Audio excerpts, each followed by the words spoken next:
You're listening to Life Strategies with Monique. Get ready to be empowered and inspired. Hey there, and thanks for tuning in to this week's episode of Life Strategies with Monique. In this week's episode, I am interviewing Marilyn Wilson.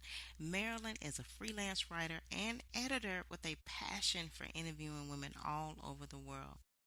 In 2007, Marilyn co-launched a very successful, innovative magazine that was focused on professionals working in the fashion industry, paired with photography and illustration by local artists. She has written several articles, all of which have been published in Rain Magazine, Shown Magazine, and Metro-Living. Wilson has taken her passion to a new audience with the release of her first book that is titled Life Outside the Box, The Extraordinary Journeys of 10 Unique Individuals. This is the first of a new series called Real People, Real Lives. And in today's episode, Marilyn is going to share with you her story, her journey on how she ended up becoming a writer at the age of 50. I am so sure at the end of this episode, you are going to be so empowered and inspired. Stay tuned. Well, hello, everyone, and welcome to another Life Strategies with Monique. Today, I have with me author Marilyn Wilson. She is a freelance writer, speaker who actually began her career at the age of 50, and she's here today to share with us her journey to acceptance. Hi, Marilyn. Hi, how are you doing, Monique? It's so great to be here today. I'm sorry you don't have the sunny weather we have. No, it is horrible here. It's that hurricane season. This time of year we get lots and lots of rain. It'll rain for a while and then it will absolutely turn sunny. So it's and everything will be beautifully green. Yeah, so it's back and forth, So today is one of those days. So yeah. So Marilyn, go ahead and share with us your story, because I am just so amazed, because you always say that life begins at 50, and I think to myself, wow, life begins at 50. Or you actually started your career of writing at the age of 50. So share with my listeners how you got there. Because that is just so amazing.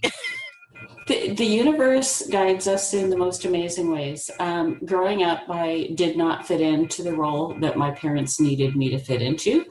I was very ADD and not your typical girl. And again, I'm 60, so this is back in the 50s in the Midwest of the U.S. And there was a lot of pressure to fit in and to be a certain type of person. And I just didn't fit in. And growing up, the other side of the coin was that I was very tuned into people. I was very aware of their disapproval. I was also tuned in to people suffering around me and felt great compassion and was very drawn to them. So you've got somebody who doesn't fit in, who came to feel she was very broken, who was interested in people. So I jumped into in university psychology, and I was actually in my master's, working on my master's in counseling and drug abuse, sure that I was going to be the counselor that would step out, the world would welcome me, and I would make everybody better.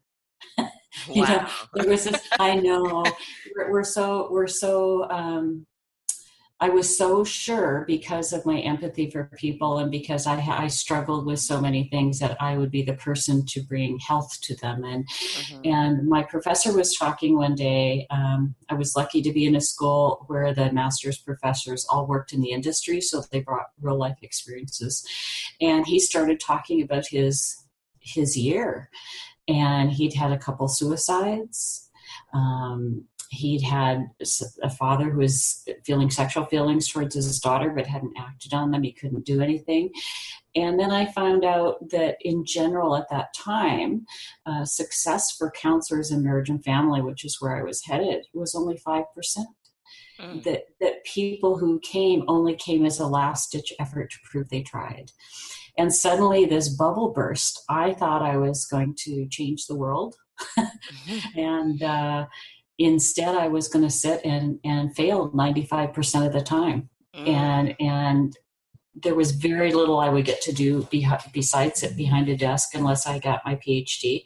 I left home at 17. I did not have money to start over nor to pursue higher education than I had. And so I walked away. And so the whole plan for my life fell apart. I had nothing. And I just kind of, for the next, 23, couple decades, I was lost. I ended up moving from Southern California to Seattle. I met my husband, who's Canadian there. So in 1984, I moved up to Canada. And we were given very poor chances of having children. And instead, we were rabbits. I had 3 kids in 3.5 years. And the daycare costs for 3 kids, 3.5 and under, were far too expensive. So I gave up the idea of going back to work. I mean, I've been working since I was 17. It never dawned on me I wouldn't go back to work. And I thought, when they start school, I'll go back to work. And at that point, it became clear my oldest son had something going on.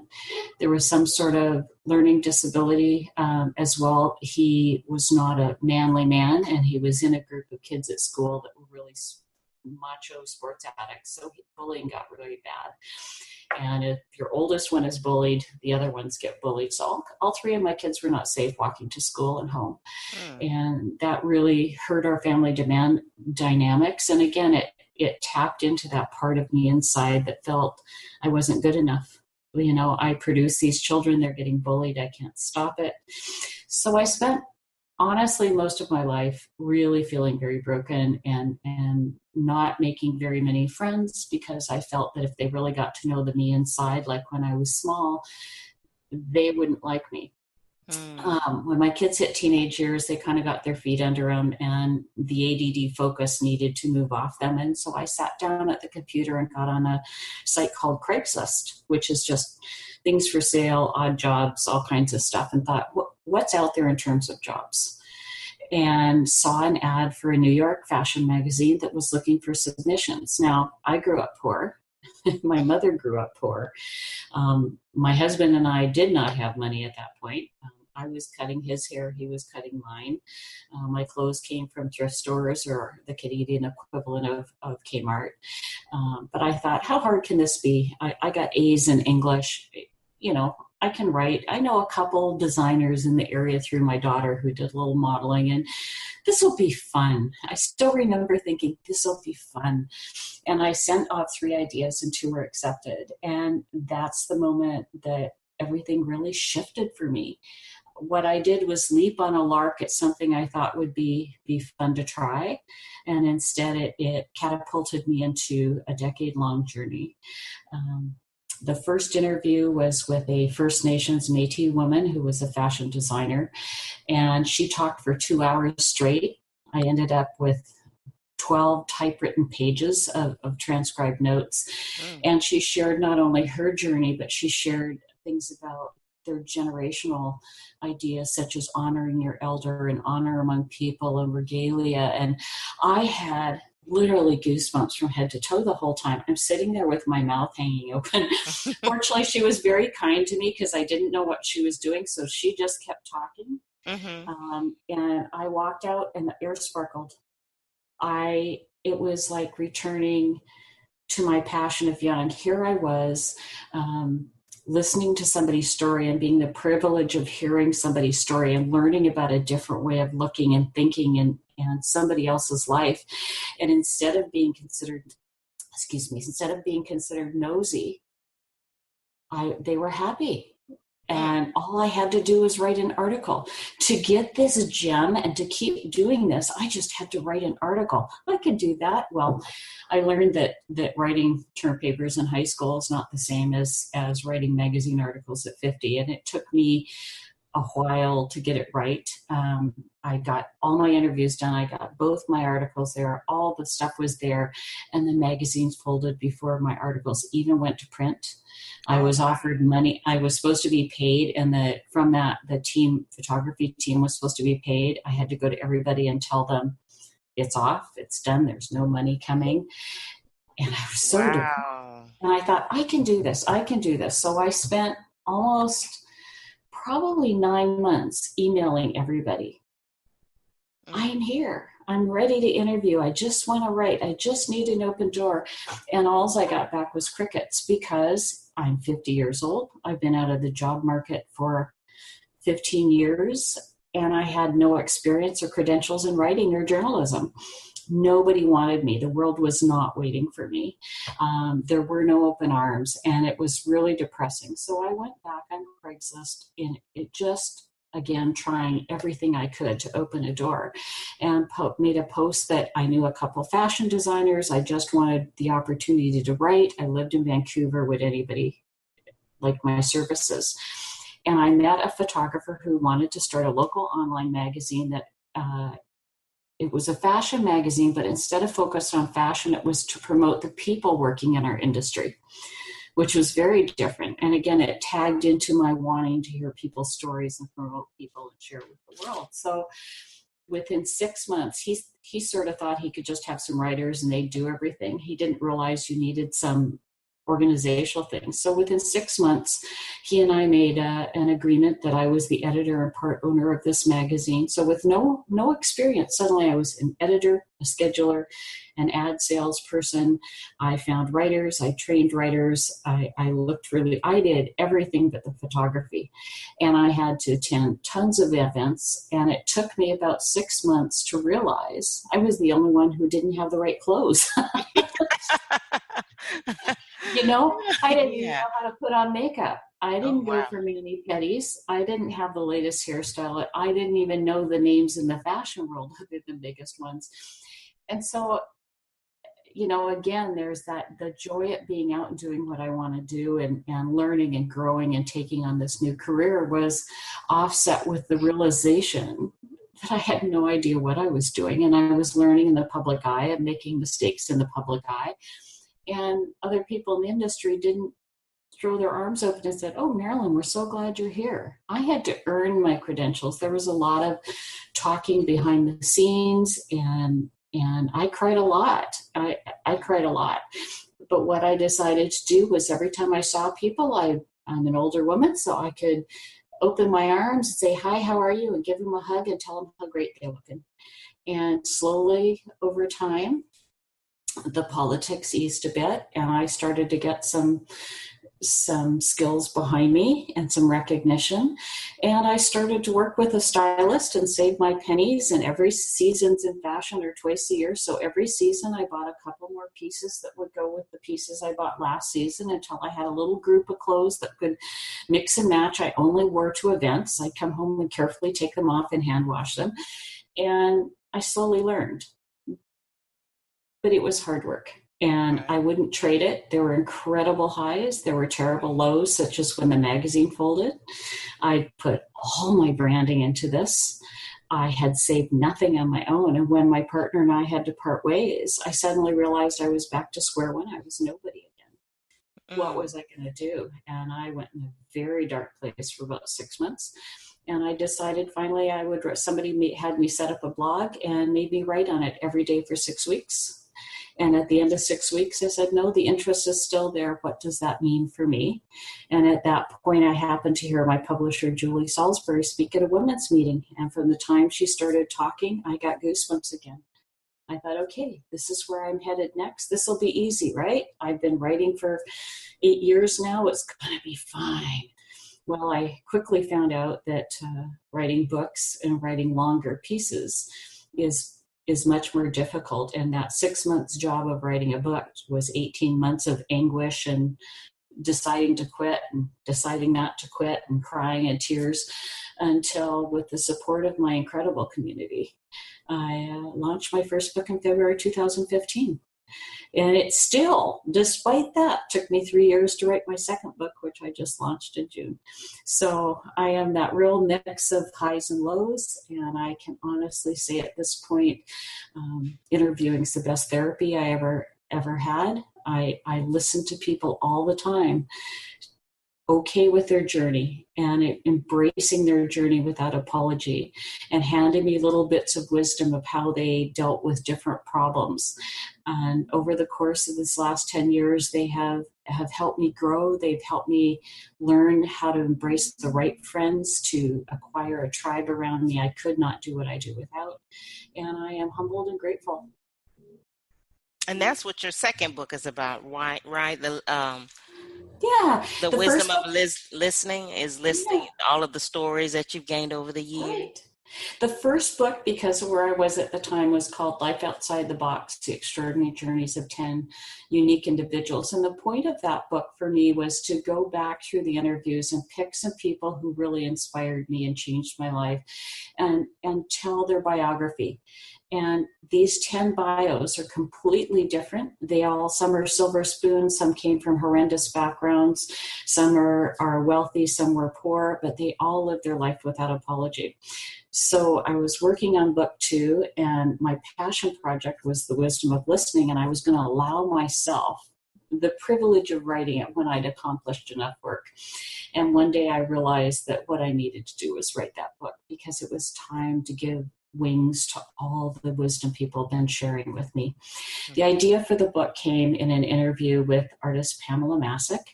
She had a really difficult upbringing and struggled with self-doubt. And her art was her therapy. And she said, I remember standing with my hand to the canvas, shaking, afraid I'd make a mistake. And she said, I began to realize over time that art was a piece of gold I held in my pocket that I could use to help other people improve their lives as well. And she started an art charity for our depressed area, which is called the Downtown East Side, for women living on the streets and in very poverty, to help them deal with their problems through art the way she did. So that's always been in the back of my mind, is pieces of gold. Another time somebody was on stage speaking and said, do you see what I see? And I stopped for a minute. I get goosebumps at important moments. Mm-hmm. And I thought, why does this sound right to me? And I realized that I now had the image of people walking around with gold in their pockets. So when I looked around the room, I saw a chance to go diving for gold. And so that's what this book is. It's my chance to give wings to all the wisdom that's been given to me, to pass it on, to pay it forward. And my hope is that people find bits of wisdom in there that relate to what they need at that time. I continually tell people, everybody around you has wisdom waiting for you. Mm-hmm. And you never know who it's going to be. The other day, in the midst of my self-doubt, I was talking to my older brother and I, who have often been on very different pages, and he had my piece of wisdom that day. I hung up the phone crying. Another day, it's my very scientific husband who no religion, no new age, no nothing. He turned around and said something to me, and I was floored. Another time, it's somebody I talked to on the subway when I was in New York City. So these bits of wisdom don't just come from speakers and writers and people who have survived great tragedy. Every day we get up and face life. Every day is an act of courage, and everybody around you is holding this wisdom. And all you have to do is open a conversation to find out what they have for you. Mm-hmm. And so I encourage everybody, talk to people around you. Who catches your eye when you walk in a room? Make an effort. If they're not interested, that's okay, but wisdom is all around us, waiting to be given to us every single day. We are not alone, and we don't have to walk this life alone. That is absolutely powerful. The wisdom of listening, and I've always been told as a kid, you have one mouth and two ears, that you should always do more listening than you do talking, because that gives you an opportunity to gain insight on, who's ever having this conversation with you. So, and that just gives it more concreteness when you talk about it. It's important that we listen, because people are sharing things with us that, whether we realize it or not, they're sharing with us nuggets of gold. And that's powerful, because you never... Yeah, go ahead. Well, there is a story. I'm not particularly religious, but I always really like this story. And it's somebody's, I don't remember, they're in a boat or there's something's happening, and people keep coming by and offering help. He says, no, God's going to help me. And in the end, he drowns, or I can't remember the exact story, but he says, why didn't you help me? He says, I sent 3 people to help you. And I really hold to that. I really hold to the idea that there are people in our life there to help us. And if we don't open a conversation and we never listen, if we're not open to receiving this wisdom, then the help that's been sent to us, we've refused it. Mm-hmm. So the hard part for me is always knowing when to talk and when to listen, Mm-hmm. because there are times people need something from you as well. And so a conversation is a great way to start, because there are no expectations. I always say I walk in a room now and just kind of stand there for a minute out of the way and look around and see who I'm attracted to. Is there anybody who catches my eye? Or I'll strike up a conversation with the security guard at the door or the person standing next to me. I never know who's going to be that interesting conversation, and it's a joyful process, and it makes going out a lot more fun. Yeah, it does, doesn't it? Well, so when we started this conversation, we talked a little bit about you began this journey at 50. And you're not 50 anymore, right? Because I'm time has 63 progressed. now. You're 63. And I'm pointing that out because I want our listeners to understand that it is a journey, and it's never too late to begin something new. I keep telling people, I used to about every 4 years change jobs, and I just get bored. It's the ADD, I guess. But I tell people that we get logged into my career is going to be, and it's set for our life. And that's not true. Will I always be a writer? I don't know anymore. I'm open to the possibilities. So when I started writing, it was at 50. When I launched my first book, it was 4 days after turning 60. And I thought, I've missed the mark. Because there is ageism out there. Don't kid yourself. There is ageism out there. Mm-hmm. And I thought, I'll never make a go of this. It's what do I think I'm doing? And I stumbled across the story of Harry Bernstein, who is my absolute hero. He was married, worked as a writer in some function, not an author, but worked in the industry doing some sort of writing, and tried many times to write books, none of which made it to publication, and he gave up. When his wife died, he was 93. And he was incredibly lonely. They've been married 60 years. And so he thought, I'm going to try writing again. And he sat down and wrote his memoir of his growing up in England and immigrating to the US. And I've read it, actually. It's wonderful. Sent it off to a publishing house, which is how things used to get published back then. Mm-hmm. And it sat on somebody's desk for 18 months. And they picked it up and said, wow, this is amazing. It published when he was 96. Made huge waves. He wrote 3 more books before he passed away at 93. He was given a writer's, where they bring in a writer for 6 months to work in-house. He was given that and won all kinds of accolades and declared his 90s the most productive years of his life. Wow. So that, like I said, the universe provides when you need it. So at my lowest moment of thinking I'd missed the mark, I stumbled across his story, and he did it in his 90s. I had no excuse. Mm-hmm. And so I let go of that excuse. And sometimes who we are, where we are, our journey won't be the traditional path. So I've always just walked a non-traditional path with my writing. I just choose to do exactly what I feel I am led to do. I try to be very open to unique and new ways of marketing, because looks like I'm not going to go on any national TV soon. And that's okay. There is a place for me, and my writing needs to be out there. I feel very passionate that this is why I'm here, and this is what I meant to do at this time. And I've let go of that I can't, or they won't let me, and instead going, okay, what door will open? If that door is closed, instead of looking at the closed door, I'm looking for the open door, I guess is a good way to put it. Right. And I keep there's one principle I go by very strongly now. It's called Ujama. It is technically a day at Kwanzaa, which is an African celebration. And it's about cooperative economics, about a village coming together as a whole to raise the status of the village up and the economics up as one unit, bringing everybody up and being responsible for everyone. When I first heard this, what it meant to me was more about bringing those principles into my daily life. Who do I want as friends? Mm-hmm. Who do I want to do business with? Who do I want to connect myself with? And it came down to people with the same principles I have. It came down to people that I could be mutually supportive with. I could support them and they could support me, and our knowing each other improved both of our lives. And that's a little easier on the personal side, but in the business side, it can be a little more challenging finding the right relationships. But as soon as I focused on relationships that were positive and mutually beneficial, though all areas of my life improved.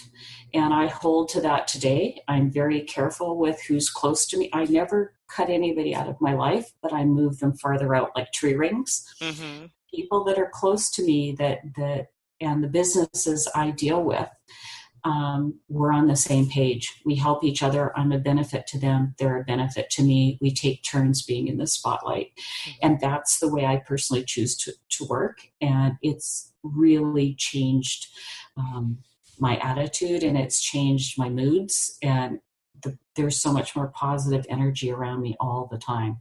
And when you have that, oh my goodness, is it easier to walk through those low moments of self-doubt that we all have? I had the best 2 weeks of my life around the launch. I had so much positive feedback, and that was followed by 2 weeks of horrifying self-doubt. For no reason. Right. If I looked at the facts around me, it wasn't reality. It was just something I had to walk through.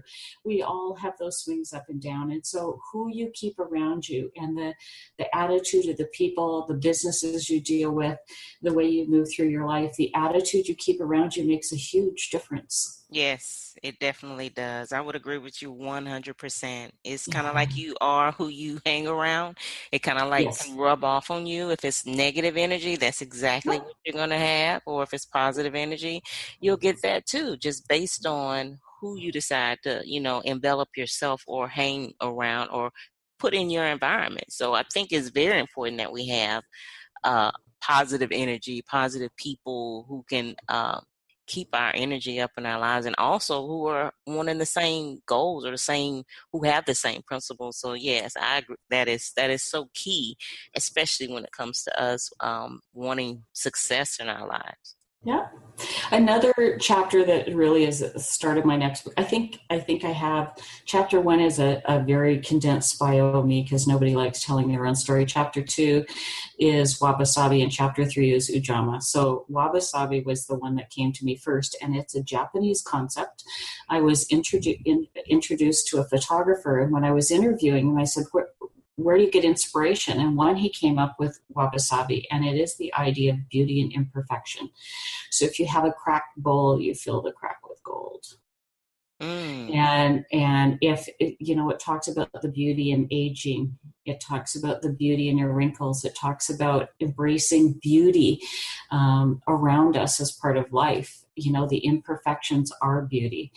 And that one hit me hard because, of course, I thought I was broken and crazy and nobody would like me and I didn't fit in, and I feel stupid at bridal showers, and I just wasn't a girly girl. And so it was a novel concept that all these little pieces of me that people kept wanting to change might be part of my beauty.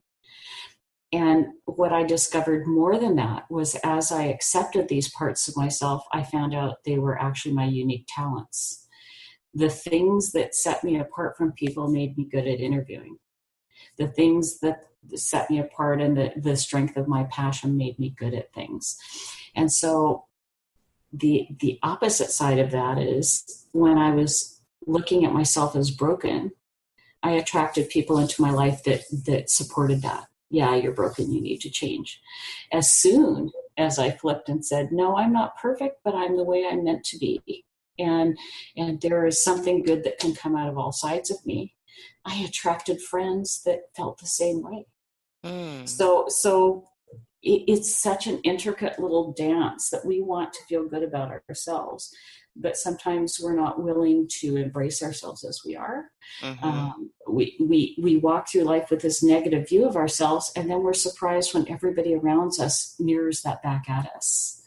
So the two kind of go together for me now. My feeling and the way I look at myself.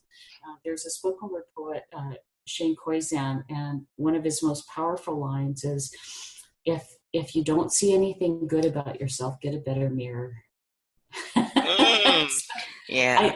There's more to that. I wish I'd written it down so I could read the whole quote right now, but it's a powerful little quote. Get a better mirror, look a little closer, look a little longer, because it's something about you. And there is, you are who you are for a reason. There are no mistakes. That doesn't mean you don't try to be the best person you can.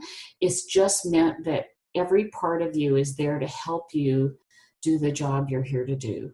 Mm-hmm. And so if you've got parts that don't fit in, then it's time to start looking around you and looking for those open doors and finding where they become a positive, where they lift you up instead of take you down.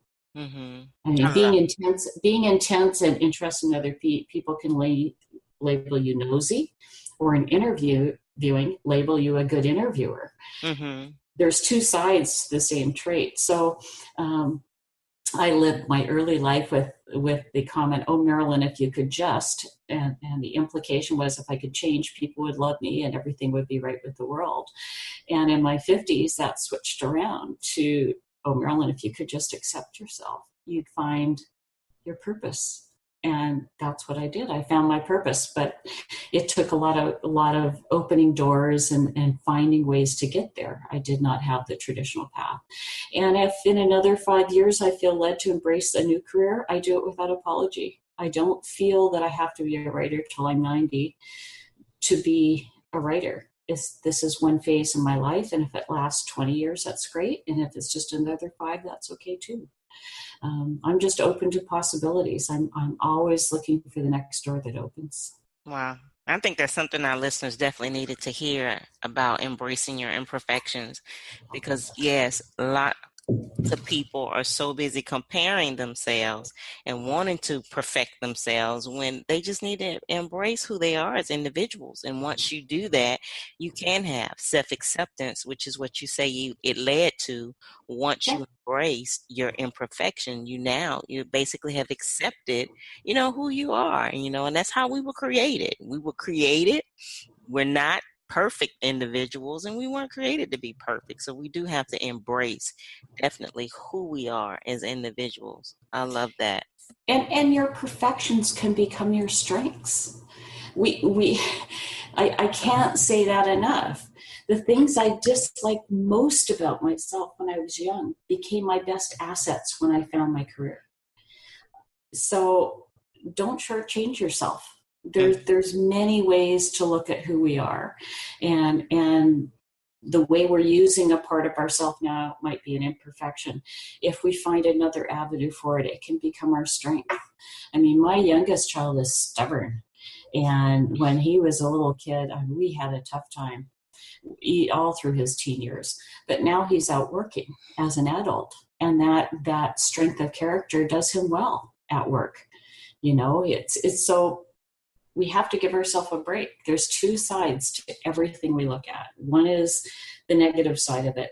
If we haven't found the positive side of it, it's time to start looking. Give yourself a break. Be good to yourself. People in general, I feel, are good-hearted. And I think the negative things that happen come because we're led to look down on ourselves and try to fit into boxes we don't fit in. And we get angry and unhappy, and we take that out on others. So if you can do anything, I don't know, did you see the movie Avatar? Yes, yeah. There's a really profound moment in there. This is in my second book too. There's a really profound moment in there. Towards the end of the movie, the alien discovers the human in his little canister where he gets into his avatar. Mm-hmm. And she's never seen him that way. She's only seen him as a fellow alien. Mm-hmm. And she looks in the window and she says, "Oh, I got goosebumps. I see you." Mm. I sat up. I've still got goosebumps when I say this. If we can walk through life, and instead of seeing the veneer on the outside of people, see inside to the potential and the positive things they could do. If we could truly see past the exterior to that inside, how much better would their life be? Wow. That's And beautiful. my mentor one day said, we were talking, I was just having a really rough time one day, and I reached out to her, and all of a sudden, she, Marilyn, I see you. And I freaked out. I said, dude, you don't know. I'm sobbing on the phone. She says, and I said, I never thought if people could see inside the little person I was hiding in there that they would like me. And I said, and when I heard this in the movie, it just changed my life. I see you is such a power. I drove everybody nuts for 6 months. Whenever I put my hands on their shoulder, looked them in the eyes and said, I see you. And it wasn't as profound for everybody else, but I still Right. that when we look around us, you think, oh, so-and-so neighbor is grumpy and blah, blah, blah. And we see the outside and the external and sometimes the negative. Well, those things come from a place of not accepting themselves and not loving themselves. So our job is to see inside, to see that lovable soul inside and to let them know we see it. And That's give awesome. them permission to feel the same way about them. I even before I saw Avatar, somebody said to me, you know, you've lost your pop. I used to feel you walk into a room and I said, I don't fit in. I don't have the clothes. I don't have the this. And they said, that's not what we're seeing. That's not what we see when we see you. Right. And even a couple of weeks ago, somebody said, you got to let go of your insecurity. You don't see yourself the way we see you. And so I see you as such a profound statement to me, because that means they've looked past all the smoke and mirrors on the outside, and they've looked past my personal insecurities, and they're seeing the gem of me inside, and they're accepting that gem the way it is. And if we could, you know, I try to remind myself, and it's a lesson I forget, you walk through life and you let people get to you, and really I come home and I think, you know, I need to let go of that. I need to be the person who walks through life seeing the gold inside of people. Seeing the gem inside of people instead of seeing the lumps and the bumps and the external things, because I just feed into their own sense of insecurity when I do that. You know, when we talked once before and you said something that was really profound to me. It's kind of like that movie moment that you had. Yeah. But one of the things that you said was, you said, quiet the mind that wants to plan everything. And that hit me. I was like, oh yeah. She's talking to me. My mind, you know, it constantly, definitely, it wants to, it runs. And even when I go to bed at night, I have to tell my mind to be quiet so I can go to sleep, because it's constantly wanting to plan. Yeah. But you said that, and I was like, yeah, I need to do that. Quiet the mind that wants to plan everything. It takes practice. I'm ADD. My mind races. Somebody says something and I've gone down 20 avenues thinking about it. Part of why I work with the mentor I do the last few years in her group is she is very about listening to the heart and hearing the heart speak. And the idea behind it is not that our mind is bad, but our mind is set up as our protector. It drives us. It wants to make us successful. It wants to protect us. It wants this. It wants that. And it can drown us out with noise. Our heart, on the other hand, it is more attuned to the opportunities around us and maybe the non-traditional paths. And so I have no problem if I think through something. Somebody else said to me, think through it all with your head.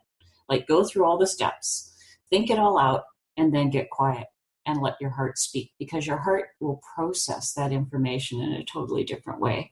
And I like that idea. It's not denying the mind altogether. It's just saying the mind is good at this, the heart is good at leading.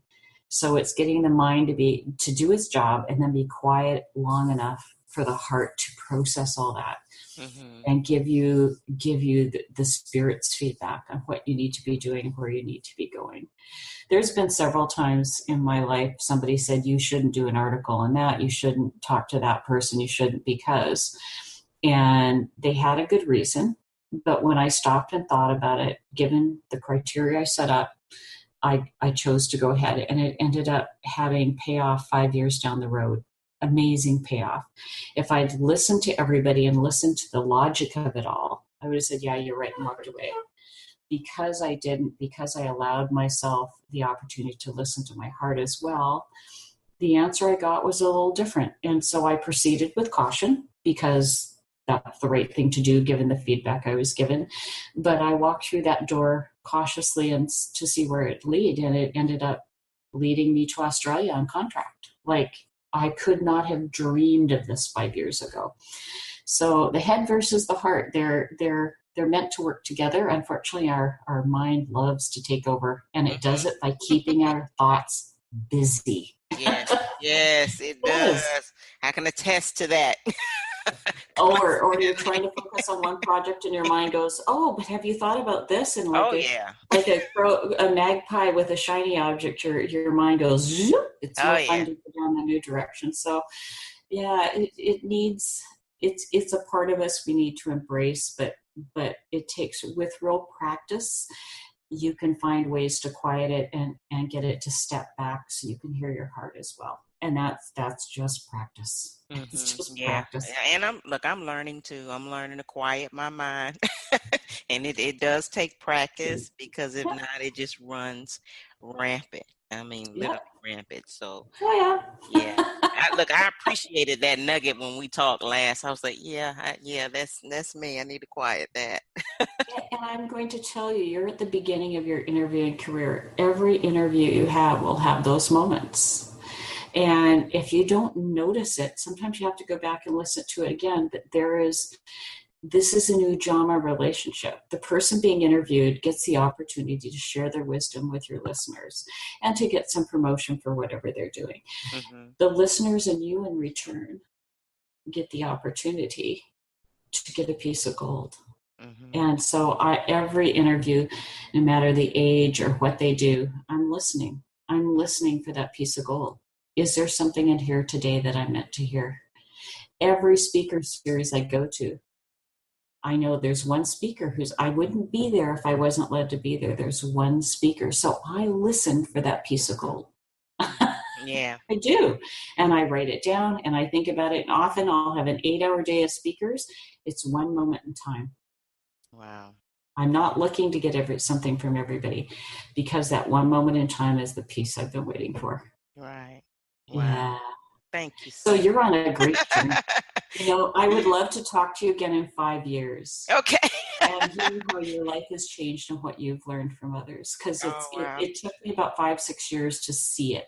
Right. It took a lot of small little pebbles adding up before any change came about that was big enough to really notice. But I'm so grateful for this journey, because it took me from a place of serious self-loathing to loving myself and feeling I have something to offer the world.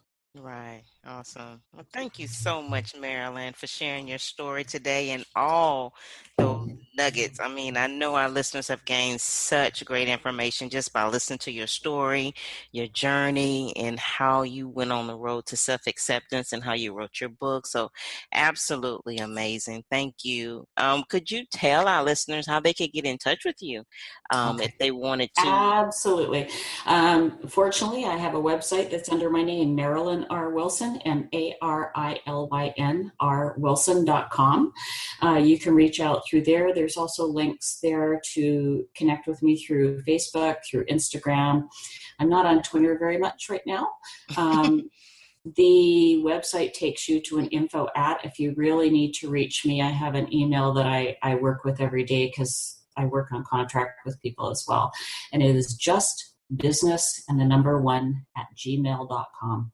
So justbusiness1@gmail.com. And that's if you want to make sure I get your email within 24 hours, that's where, but I am here for you. And if you're interested in some of the pieces of gold, it is in my book. There's links on my website, but certainly I am always ready to connect with new people and to offer the kind of support that I've received. Well, thank you so much, Marilyn. And to my listeners out there, please make sure that you go visit her website, check out her books. I'll also have all of her information in the show notes, so make sure you check the show notes at the end of the show. So thank you so much for tuning in to this week's session on Life Strategies with Monique. Hey there, and thanks for tuning in to this week's episode of Life Strategies with Monique. I do hope that you were blessed this week by Marilyn's story, and I hope that you use some of the strategies that she's giving you today. So until next time, be empowered and inspired. You've been listening to Life Strategies with Monique.